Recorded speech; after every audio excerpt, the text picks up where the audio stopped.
बीते कुछ दिनों में रेड सी के पास शिप हाईजैक्स और अटैक्स बहुत ज़्यादा बढ़ गई है, जिसकी वजह से रेड सी में जाने से भी बहुत सारे शिपिंग कंपनीज घबरा रही है।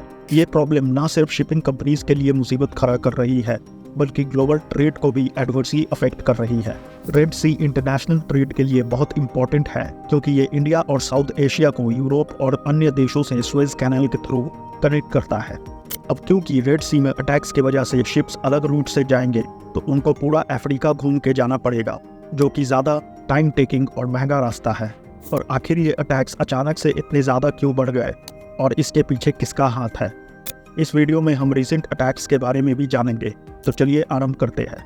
19 दिसंबर को केम प्लूटो नाम का एक शिप सऊदी अरेबिया के अल जुड़ैल पोर्ट से क्रूड ऑयल लेकर मैंगलोर की तरफ चलता है। इस शिप को 25 तारीख तक मैंगलोर पहुंचना था, पर 23 तारीख को इंडियन ओशियन में इस शिप के ऊपर ड्रोन अटैक हो जाता है और इसमें आग लग जाता है। इस शिप में 21 क्रू मेंबर थे, जिसमें 20 इंडियंस थे और एक वियतनामीज था। जिस वक्त इस पे अटैक होता है, ये भारत के वेरावल कोस्ट से सिर्फ 200 नॉटिकल माइल्स के दूरी पर था, जिस वजह से इस शिप के क्रू ने इंडियन नेवी और इंडियन कोस्ट गार्ड को मदद के लिए रेडियो कम्युनिकेशन भेजा। कम्युनिकेशन मिलते ही इंडियन कोस्ट गार्ड सख्ते में आ जाता है और अपने वेसल विक्रम के साथ साथ डॉर्नियर मार्टाइन सर्विलियंस एयरक्राफ्ट को इस शिप के मदद के लिए भेजता है। इसी बीच शिप पर मौजूद क्रू शिप पर लगी आग को बुझाने में कामयाब हो जाते हैं, जिसकी वजह से शिप को कुछ बड़ा नुकसान नहीं पहुंच पाता है। इंडियन कोस्ट गार्ड यहाँ पहुंचते ही हालात का जायजा लेती है और एरिया को सैनिटाइज करने के बाद इस शिप को विक्रम वेसल के साथ मुंबई की तरफ रवाना करती है, जहां इसकी मरम्मत की जाएगी और फिर आगे भेजा जाएगा। इस अटैक की जिम्मेदारी अभी तक किसी ने नहीं ली है, पर ऐसा माना जा रहा है कि ये अटैक यमन के हुतीज रेबल द्वारा किया गया है।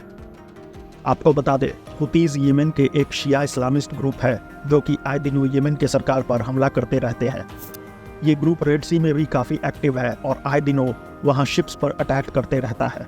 इजराइल और हमस के बीच युद्ध में ये ग्रुप वापस से बहुत एक्टिव हो गया है और इजराइल से आते या जाते शिप्स पर ये लगातार ड्रोन या मिसाइल से अटैक करते रहता है।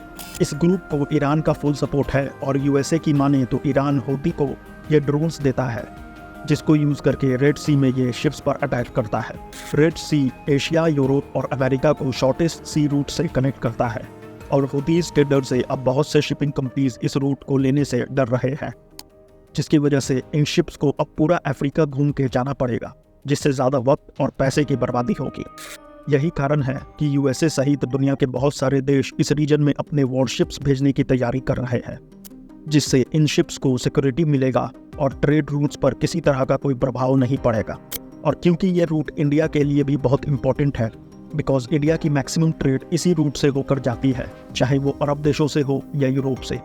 इसी वजह से फ्यूचर में हो सकता है इंडियन नेवी यहाँ पर एक मेजर रोल प्ले करे इस रूट को सेफ रखने के लिए। इस वीडियो में बस इतना ही। अगर इस वीडियो से आपकी कुछ भी वैल्यू क्रिएशन हुई तो एक लाइक देते जाना और चैनल सब्सक्राइब कर लेना, जिससे हम और मज़ेदार जानकारियाँ आपके सामने लाते रहें।